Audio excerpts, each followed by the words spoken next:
Pakistan on Wednesday announced that it has set up a first ever body of Hindu leaders to take care of the minority communities' temples in the Muslim majority country.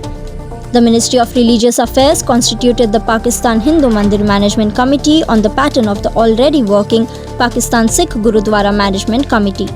According to an official statement, the inaugural meeting of the Pakistan Hindu Temple Management Committee was chaired by Minister for Religious Affairs Peer Nurul Haq Qadri.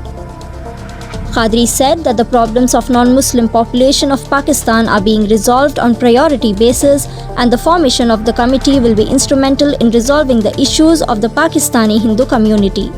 The committee, headed by Krishna Sharma, will look after the matters related to Hindu places of worship.